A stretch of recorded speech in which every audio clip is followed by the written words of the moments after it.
Voilà pour ces appels des populations sur place qui ont ému. Justement, on va en parler de ces réactions avec vous, Emmanuel Lamon. Ces réactions de la communauté, des populations internationales, et pas de la communauté internationale dans le sens très politisé du terme. Vous êtes professeur, vous enseignez, vous êtes en contact avec les étudiants. Dans les livres d'histoire, dans 10 ans, dans 20 ans, dans 30 ans, comment on se souviendra de cette guerre et de la non-réaction, de l'impassibilité presque de la communauté internationale? Je pense qu'on s'en souviendra comme on se souvient aujourd'hui de la guerre civile en Espagne.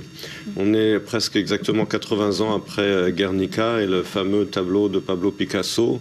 Et la réaction des pays occidentaux, à l'époque essentiellement la France et la Grande-Bretagne, face au bombardement allemand et italien en faveur de Franco, c'est la même réaction aujourd'hui. C'est-à-dire qu'aujourd'hui, la Russie bombarde Alep, les pays occidentaux se plaignent, disent que c'est affreux, mais ne font rien. Par peur d'affronter la Russie, de la même manière qu'il y a 80 ans, c'était par peur d'affronter l'Allemagne et l'Italie. Et par conflit d'intérêts, justement, à l'intérieur aussi. On en a beaucoup parlé. Ces combats en Syrie, ces combats en Irak, ils sont mus par d'autres intérêts de ces puissances. Bien entendu, ils sont mus par des intérêts, mais comme je l'ai dit, il y a eu aussi de grandes hésitations du côté américain et européen.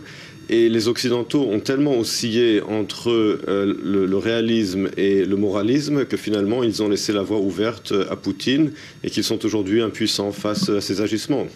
Et à cette situation qu'ils ont pour certains eux-mêmes engagés. Emmanuel, vous allez rester avec nous. On va se concentrer justement sur ces réactions à travers le monde, à Paris, à Istanbul, à Sarajevo ou encore à Casablanca. Hier, dans le monde entier, les citoyens sont descendus dans les rues en signe de soutien à la population d'Alep. Certains portaient un vêtement ou un objet rouge en rappel du sang versé. D'autres tenaient des bougies. Les nombreux manifestants présents près du centre Pompidou à Paris ont scandé « Alep, la Syrie vaincra et vivra », Bachar, assassin, Poutine, criminel, ou encore Bachar, Poutine, c'est vous, les terroristes.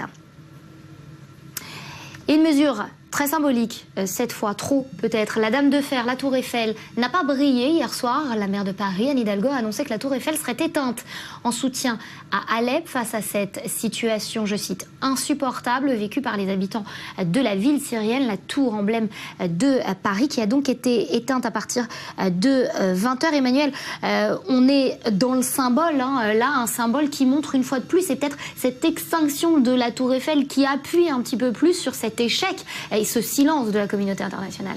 Oui, je pense que là, il est vraiment important, comme vous l'avez dit, c'est un symbole, mais c'est un symbole qui indique plus l'impuissance de la communauté, surtout des pays occidentaux, face aux agissements de la Russie. Et là, je pense qu'il est vraiment temps pour les pays occidentaux. Il y a une nouvelle administration qui va rentrer aux États-Unis le 20 janvier, des élections en France au mois de mai, d'avril. On sait quelles sont les positions de François Fillon sur la Russie. Je pense qu'il est temps véritablement de recadrer la politique occidentale vis-à-vis de la Russie et vis-à-vis de l'axe Iran-Assad. Cela ne signifie pas tout accepter et collaborer avec eux, mais cela signifie avoir une politique réaliste.